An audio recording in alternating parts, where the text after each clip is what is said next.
La quatrième réunion du comité de pilotage du projet d'appui à la gouvernance universitaire et à la réforme de l'enseignement supérieur vient de se tenir. Les membres de ce comité ont fait le point des différentes composantes de ce projet de réforme de l'enseignement supérieur. Après 12 ans de mise en œuvre, le projet de lutte contre le VIH-Sida du ministère de l'Éducation nationale et de l'enseignement technique avec l'appui du gouvernement américain vient de s'achever.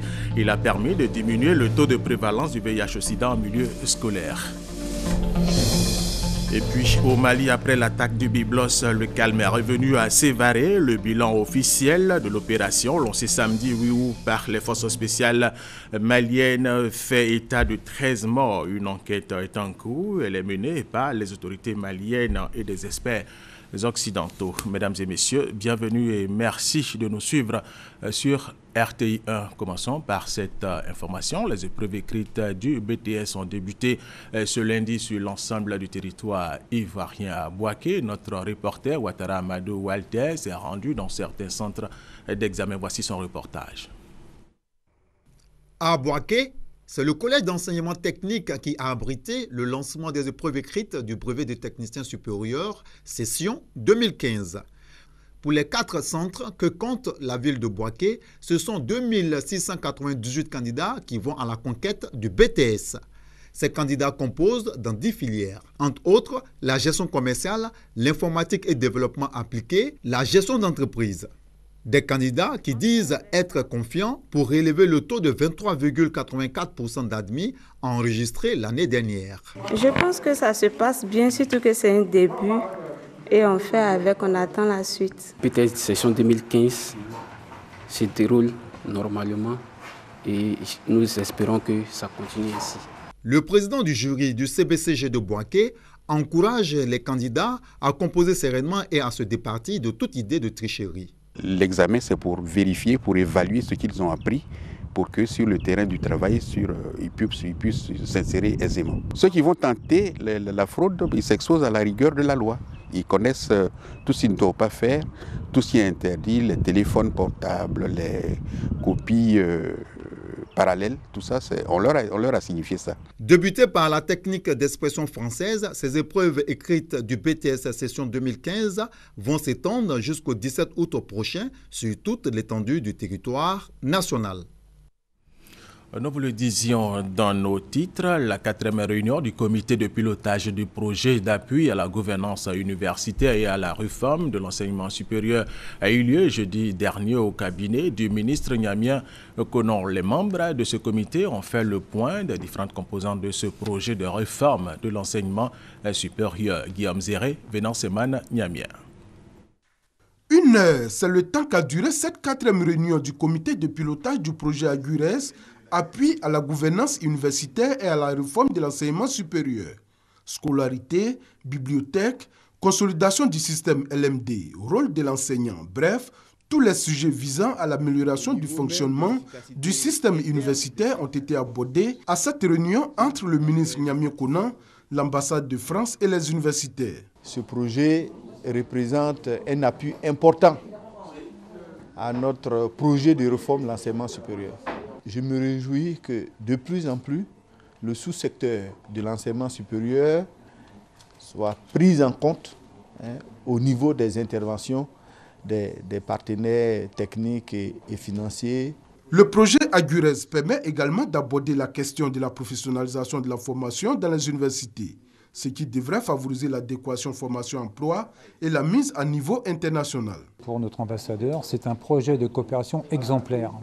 Exemplaire sur le fond, car renforcer les capacités universitaires, c'est important pour le pays. Exemplaire pour la France, qui est fière d'apporter sa contribution à ce projet, qui va permettre à l'enseignement supérieur de la Côte d'Ivoire de s'intégrer dans le niveau international. 30 ordinateurs et accessoires ont été remis aux universités de Daloa et de Korogo au thème de cette 4e réunion. Le projet Agures est doté d'1 million d'euros et à ce jour, il est à 67% de taux d'exécution. Débuté en 2012, il est prévu pour prendre fin en juin 2016. Après 12 ans de mise en œuvre, le projet de lutte contre le VIH-Sida du ministère de l'Éducation nationale et de l'enseignement technique, avec l'appui du gouvernement américain, vient de s'achever. Ce projet a permis de diminuer le taux de prévalence du VIH-Sida chez les élèves, le corps enseignant et le personnel d'encadrement. Retrouvons une fois de plus Vénance Eman Yamien. Clôture en musique du projet de lutte contre le VIH-Sida du ministère de l'Éducation nationale et de l'enseignement technique. Après plus d'une décennie de mise en œuvre, ce projet soutenu par le gouvernement américain a permis de réduire considérablement le taux de prévalence à VIH dans les établissements scolaires. Sa mise en œuvre a permis de développer des documents de référence en matière de lutte contre le VIH-Sida en milieu scolaire, de mettre en œuvre un programme national de prévention, de soins et de soutien ciblant les élèves, les enseignants et les autres membres du personnel. Au regard des enseignements tirés de la coopération avec le gouvernement américain, à travers l'appui technique et financier du CDC-PEPFAR, pourquoi ne pas consolider les fruits de la solidarité et de l'implémentation des bonnes pratiques de lutte contre le VIH-Sida. Le gouvernement américain a financé ce projet à hauteur de 8 840 000 $, soit plus de 5 milliards de francs CFA. À cette cérémonie de clôture, l'ambassadeur des États-Unis en Côte d'Ivoire, tout en se félicitant des acquis, précise que le projet du ministère de l'Éducation nationale PEPFAR s'achève, mais la collaboration entre le PEPFAR et le gouvernement ivoirien se poursuit. Mais on compte beaucoup sur nos partenaires, n'est-ce pas, dans les différents ministères, y compris le ministère de l'Éducation nationale et de l'enseignement technique, pour que nos partenaires ivoiriens aussi portent leur contribution pour, n'est-ce pas, lutter contre ce fléau qui est le VIH-Sida. Pour traduire la reconnaissance du peuple ivoirien au gouvernement américain, la ministre Kandia Camara a élevé l'ambassadeur des États-Unis en Côte d'Ivoire au rang d'officier de l'ordre du mérite de l'éducation nationale et le représentant pays du CDC au rang de chevalier de l'ordre du mérite de l'éducation nationale. L'organisation non gouvernementale Une femme, un métier vient de faire un important don en vivre et en non-vivre à des femmes détenues à la prison civile de Gagnoa. Objectif, soutenir ces prisonnières qui vivent dans un univers carcéral assez difficile. Thérèse Tapeyoboué. La prison civile de Gagnoa compte parmi ses détenues 9 femmes vivant dans des conditions difficiles. Consciente des dures réalités de vie des femmes détenues dans les prisons, l'ONG Une femme, un métier a décidé de voler à leur secours en leur apportant des vivres et non-vivres. Les dons reçus par les femmes détenues de Gagnoa sont composés entre autres de nattes, de sacs de riz, de bouteilles d'huile, des ustensiles de cuisine. La présidente de l'ONG a pris l'engagement au nom de sa structure de suivre ces femmes dès leur sortie de prison en les appuyant pour apprendre un métier et les insérer dans le tissu socio-économique. Le receveur de la prison a exprimé sa gratitude et sa reconnaissance à l'ONG donatrice Une femme, un métier pour ce geste de portée sociale. Ambroise Kessier, opérateur économique, au nom du parrain, s'est réjoui du geste de l'ONG Une femme, un métier, assurant que partout où l'ONG sera pour mener de telles actions sociales, le parrain sera toujours avec elle. L'opération des Nations Unies pour la Côte d'Ivoire, basée à Gagnoa, et la direction régionale de la solidarité de la famille, de la femme et de l'enfant ont rehaussé de leur présence cette cérémonie qui magnifie les droits de l'homme en milieu carcéral. Créée en 2014, l'ONG Une femme, un métier, dont le slogan est « L'émancipation de la femme par le travail », a pour objectif et mission, entre autres, de retirer les femmes de la vie de débauche et les insérer dans la vie active. L'égalité des chances entre hommes et femmes au centre d'un séminaire national de formation organisé par des experts de la CEDEAO en collaboration avec le ministère de la Solidarité, de la Famille, de la Femme et de l'Enfant. Cette formation est destinée aux formateurs en genre. Sidonie Wakadavila.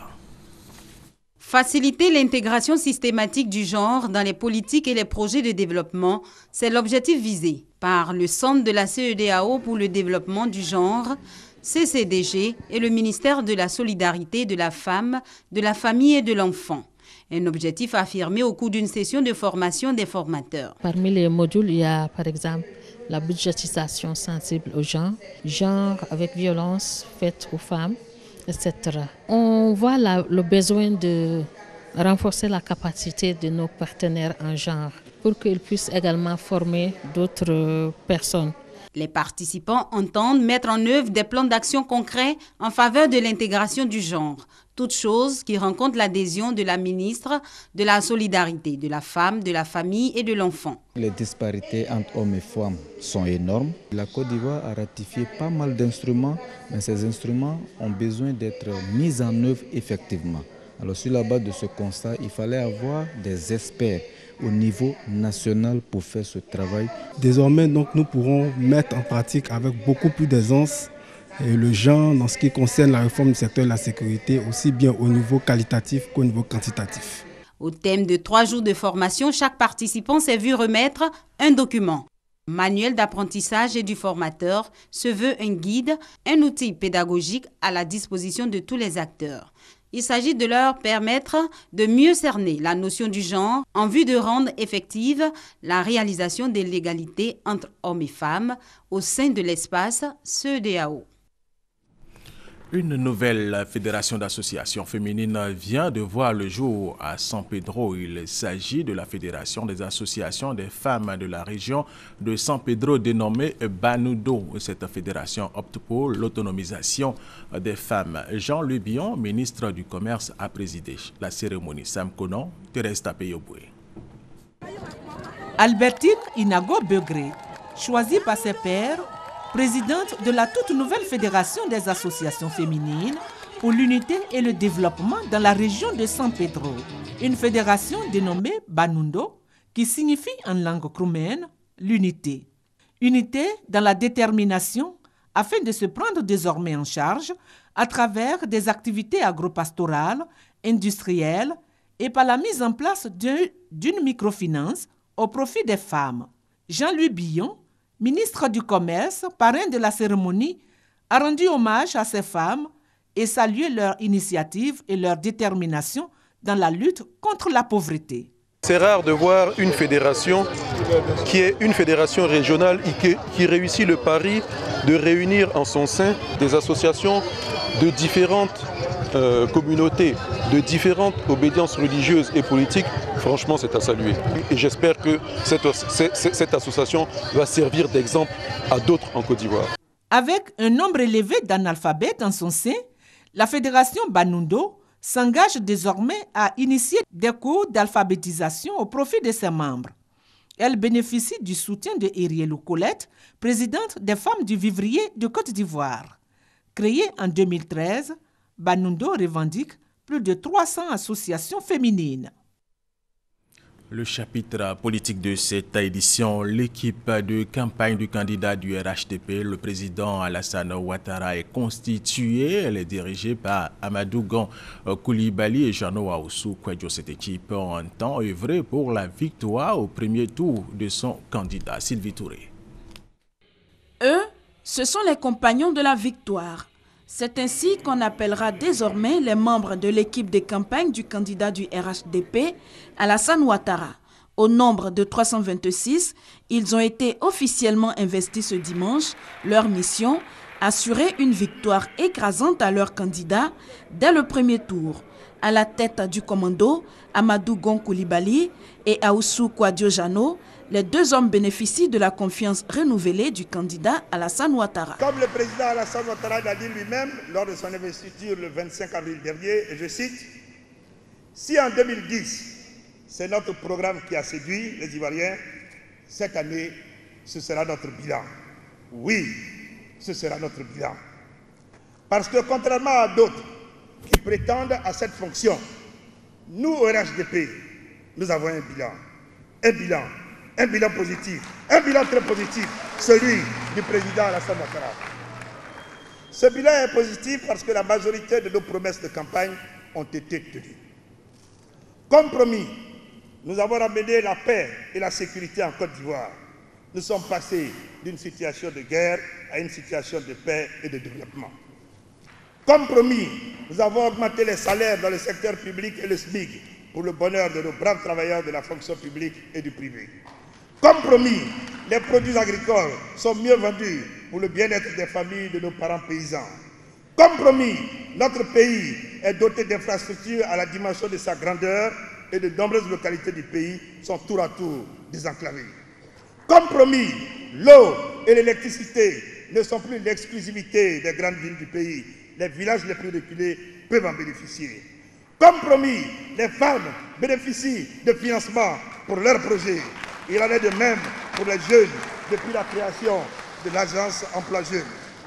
Comme promis, la couverture maladie universelle est en marche. Comme promis, les logements sociaux sont une réalité en Côte d'Ivoire aujourd'hui pour le bonheur des familles. Face à ceux de nos compatriotes qui hésitent encore à rejoindre le camp de l'avenir, nous devons démontrer avec force et argument que le président Alassane Ouattara est l'homme qu'il faut en ce moment à la Côte d'Ivoire pour la porter aux frontières nouvelles du développement.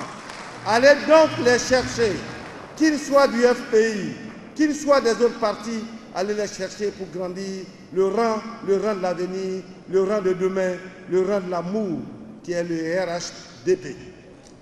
Une vision partagée dans son ensemble par le directoire du RHDP qui a promis de mettre tous les moyens à la disposition de l'équipe de campagne pour lui permettre de réussir sa mission.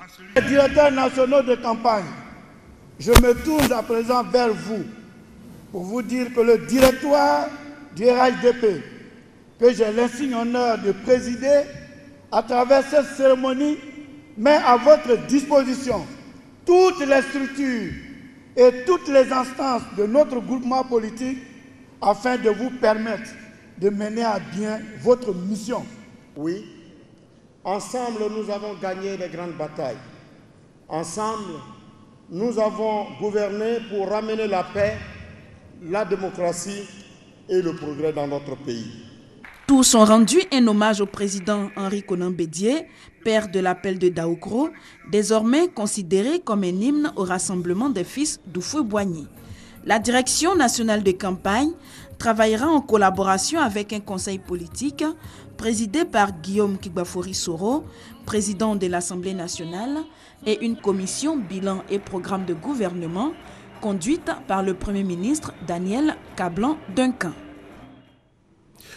Nous vous proposons maintenant les réactions de quelques participants à cette cérémonie d'investiture de l'équipe de campagne du candidat du RHDP. Déjà, dès maintenant, nous allons sensibiliser les parents puisque majoritairement ils sont analphabètes pour éviter les bulletins nuls et également les sensibiliser à participer massivement au vote. Mener nos parents à adhérer massivement à cette Côte d'Ivoire qui gagne, cette Côte d'Ivoire nouvelle, cette Côte d'Ivoire qui entraînera toute l'Afrique avec elle dans l'émergence, dans le développement. Certains diront, le président il a gagné, le président il n'y a plus rien à faire, mais ce n'est pas là l'essentiel. Le taux de participation est aujourd'hui notre combat et nous en sommes conscients, nous ferons le travail qu'on nous demande de faire. Vu tout ce qui s'est réalisé, nous pensons que la tâche logiquement devait nous être facile. Mais nous avons quand même un défi à relever, le défi vraiment d'abord de la participation massive et puis du score. Le second mandat à coup sûr sera consacré manifestement à faire en sorte que l'ensemble des problématiques des populations soient prises en compte. Et c'est ce à quoi nous, direction de campagne, allons nous atteler. Du travail qui est palpable, qui est visible, parler de paix, parler de cohésion sociale, et parler de fraternité, parler d'union pour une Côte d'Ivoire qui gagne. Personnellement, je compte mettre l'accent sur ce que représente le président Alassane Ouattara pour l'œuvre qu'il a compris. C'est envahir le terrain, sensibiliser pour que les uns et les autres puissent sortir pour aller voter massivement le candidat du RHDP. On va gagner un coup KO. Que les populations comprennent qu'il y a une équipe en place qui travaille et que cette équipe doit continuer à affermir la paix sociale, la cohésion sociale et à faire en sorte que la Côte d'Ivoire renoue avec la croissance. Il faudra qu'on donne des informations aux responsables et aux animateurs de la société civile pour qu'ils adhèrent aux idéaux du président et qu'ils lui donnent la possibilité d'aller au second mandat.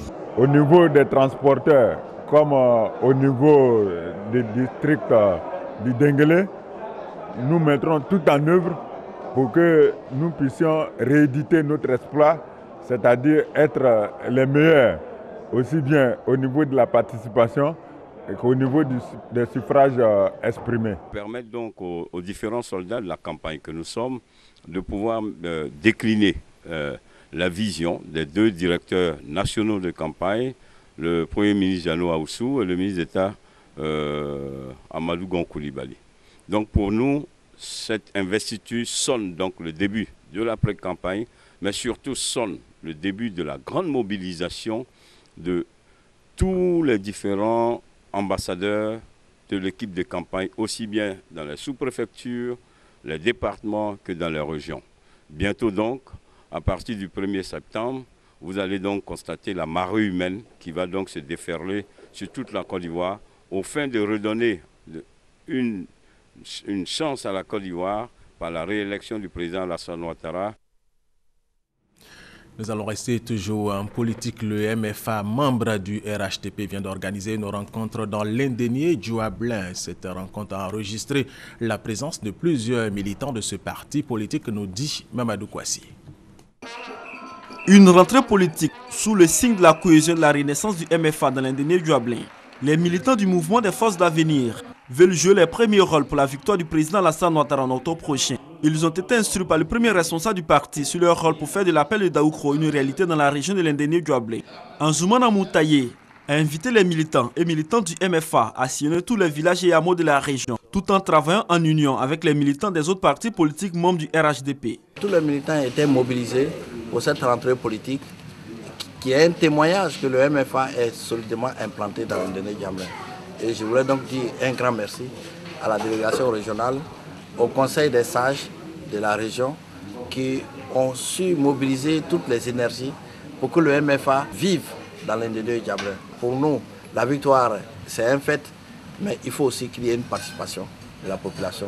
Et c'est là que répond au jeu démocratique. Anzoumana Moutaye a par ailleurs demandé à ses militants de rester sourds aux déclarations faites par certains acteurs politiques, car seul le président Alassane Ouattara pourra conduire la Côte d'Ivoire au développement. Cette rentrée politique a été l'occasion pour le bureau régional de définir une ligne de conduite pour la réalisation de l'objectif, celui de la victoire du candidat unique du RHDP en octobre prochain. La coordination départementale RHDP de Bangolo-Ville, située à l'ouest de la Côte d'Ivoire, dans la région du Guémon, rend hommage au président de la République, Alassane Ouattara, pour le travail de développement qu'il mène au profit des Ivoiriens. La cérémonie a été présidée par le ministre Albert Mabri Touakus, président de l'UDPCI Boué. Ils sont venus des 4 cantons du département de Bangolo. Tawaké, Zagnan, Zibiao et Zarabaon, répondant à l'invitation de la coordination RHDP de Bangolo. Fils et filles sur cette place publique pour célébrer le président de la République pour ses nombreuses actions de développement et lui accorder un second mandat. Pour eux, le développement n'a ni couleur ni parti politique. Je suis FPI, je demeure FPI. 2015, ce n'est pas une année politique, mais plutôt une année de développement. Et aujourd'hui, le développement est incarné par quelqu'un qui est Dr Alassane Ouattara. Nous devons soutenir. Notre pays est en train de prendre un nouvel élan et que nous n'avons pas le droit d'être en reste dans cet élan. Il faut que Bangolo, que le Guémon s'engage auprès du président Ouattara, à ses côtés, pour continuer le travail qu'il a commencé. Moi, ma population, mes enfants, tous mes parents, on va voter Alassane Dramane Ouattara. Renouvelez donc sa confiance à Alassane Ouattara pour Albert Touakus Mabri, président de l'UDPCI et parrain du jour. C'est le meilleur choix. Vous avez raison de vous mettre ensemble. Nous devons reconstruire cette Côte d'Ivoire dans la cohésion. En tout cas, merci à vous tous qui êtes venus de croire à Alassane Ouattara comme celui qui va transformer notre pays et la région du Guémon en particulier. Et je serai avec vos frères au front pour que dans tout ce qui se passe, nous ayons la plus belle part au niveau de l'Ouest montagneux qui a souffert de la crise. À Bangolo donc, la coordination RHDP affûte déjà ses armes pour les futures échéances électorales. En marge donc de cette cérémonie, le siège local de l'UDPCI est inauguré. Et nous allons revenir dans cette édition sur la fête nationale de la Côte d'Ivoire. C'était le 7 août dernier. La cérémonie officielle a eu lieu ici même à Abidjan, mais les préfectures et sous-préfectures ont aussi célébré l'événement. Les populations de Biancouma se sont donné rendez-vous à la place de l'indépendance pour célébrer les 55 ans de la Côte d'Ivoire. Ndringuessan, préfet du département de Biancouma, a félicité le président de la République et l'ensemble de son gouvernement car la Côte d'Ivoire est bel et bien sur la voie de l'émergence. Aux populations de Biancouma, il les a exhortés à faire de l'école obligatoire leur leitmotiv. Les futures échéances électorales étant proches, il invite les différentes populations à avoir des comportements citoyens pour préserver la paix en Côte d'Ivoire. C'est le village de Gale 1, sous-préfecture de Gbangbe-Guné, département de Biancouma, qui a abrité les festivités marquant le 55e anniversaire de l'indépendance de la Côte d'Ivoire. Le sous-préfet Ouattara Gervais, après un rappel de l'action gouvernementale, a invité les populations à un comportement citoyen pendant toute la période électorale. Aux différentes mutuelles de développement, il les a invités à plus d'union pour le sort de leur localité. Les habitants de Bengassou, dans le département de Bokanda, n'ont pas boudé leur plaisir ce 7 août 2015. Pour la circonstance, le sous-préfet Diabagaté Abi a invité les populations à l'union et à l'entente afin de sortir Bengassou de la pauvreté. Le sous-préfet a rendu un vibrant hommage au président Alassane Ouattara qui a mis au cœur de sa politique le bonheur des populations vivant sur le sol ivoirien. À Bengassou, la célébration de l'an 55 de l'indépendance a été un moment de retrouvailles pour toutes les filles et fils de la sous-préfecture. Entouré des élus, des cadres, des autorités coutumières et d'une importante frange de la population, le préfet du département de Zoukougbe, Kwaobile Mariam, a présidé la cérémonie commémorative des 55 ans de l'indépendance de la Côte d'Ivoire. À cette occasion, elle s'est félicitée du contexte sociopolitique relativement apaisé grâce au dialogue politique mené par le chef de l'État Alassane Ouattara. Mariam Kwaobili a demandé l'engagement et l'implication de tous les fils et filles de Zoukougbe au développement de leur localité, en investissant pour régler notamment le déficit en logement. Elle a aussi exhorté les populations à œuvrer cette année pour des élections apaisées. Les populations de Tiapoum arboraient fièrement les couleurs nationales à l'occasion du 7 août 2015, marquant la célébration du 55e anniversaire de la Côte d'Ivoire. Le préfet Kassoum Koulibaly a fait un large tour d'horizon des nombreuses actions de développement, de paix et de cohésion sociale engagées par le président de la République, Alassane Ouattara, avec notamment l'indemnisation récente des victimes de la crise. À l'instar de tout le Sud Comoé, Tiapoum se prépare à accueillir le président de la République afin de lui exprimer toute sa satisfaction et son admiration. Il l'a voulu tournante, comme cela se faisait par le passé. Le sous-préfet de Yakasseme a commémoré les 55 ans de l'indépendance de la Côte d'Ivoire avec la population du village d'Abié, sans distinction religieuse, politique. Les populations ont défilé pour manifester leur intérêt et leur attachement au drapeau national. Dans son adresse, le sous-préfet Ali Doukouré a appelé les populations à se mobiliser pour les prochaines élections afin que celles-ci se passent dans un esprit démocratique et de paix. Pour terminer, le sous-préfet de Yakasseme a rassuré la population que les promesses prises par le chef de l'État lors de sa récente visite d'État dans la région de la Mé seront toutes tenues. Ferveur totale à Grand Bérébi à l'occasion du 55e anniversaire de l'indépendance de la Côte d'Ivoire. Occasion choisie par le sous-préfet Kapié Koné pour remercier la population pour sa mobilisation et lui a demandé pour l'élection présidentielle prochaine de relever le défi de la maturité afin que la crise post-électorale ne soit qu'un vieux souvenir. Kapié Koné a souhaité un climat de convivialité, de fraternité et de paix pour Grand Bérébi. Revue des troupes, salut aux couleurs et l'adresse du sous-préfet ont été les temps forts des festivités des 55 ans d'indépendance de la Côte d'Ivoire. Agbapleu. Yaya Bamba, sous-préfet de la localité, a salué les populations pour avoir observé et respecté les consignes du gouvernement dans le cadre de la lutte contre la fièvre à virus Ebola. Un défilé des différentes couches socio-professionnelles a mis fin à ce 55e anniversaire de l'indépendance Agbapleu. La commémoration du 55e anniversaire de l'indépendance de la Côte d'Ivoire est un moment de réjouissance populaire à Galébré dans le département de Gagnoa. Les autorités coutumières, les cadres et les populations réunies autour du sous-préfet ont témoigné leur attachement au drapeau national. Occasion pour Emmanuel Kobena Dongo d'inviter les cadres au développement de leur sous-préfecture. Il est également demandé aux populations de participer massivement à la prochaine présidentielle dans un climat de paix et démocratique. Concernant l'école pour tous, Emmanuel Kobena Dongo exhorte les populations à respecter cette décision du gouvernement. Après les honneurs militaires rendus par les éléments de la brigade de gendarmerie d'Agboville, le sous-préfet de Grand Maurier a d'abord lancé un appel en direction de la jeunesse de Grand Morié. Elle a salué particulièrement le président de la République, Alassane Ouattara, dont la visite mémorable à Grand Morié aura été l'occasion de marquer son attachement aux figures emblématiques de son pays, tel Ernest Bouka, homme chargé d'histoire dans les grandes luttes de la nation. À Zenoula, le préfet Basile Niamke a rappelé les importants efforts du gouvernement en matière d'accès aux services sociaux de base et de création d'emplois à travers une politique sociale rigoureuse qui met en point de mire la distribution rationnelle et équitable des richesses nationales. La cérémonie a pris fin par la récompense des meilleurs élèves du primaire et du secondaire, de même que les associations coopératives. Au Mali, pour terminer cette édition, après l'attaque du Byblos, le calme est revenu à Sévaré. Le bilan officiel de l'opération lancée le samedi 8 août dernier par les forces spéciales maliennes fait état de 13 morts. Une enquête est en cours. Elle est menée par les autorités maliennes et des experts occidentaux. Et c'est la fin de cette édition. Merci de l'avoir suivi. Restez avec nous sur RTI 1.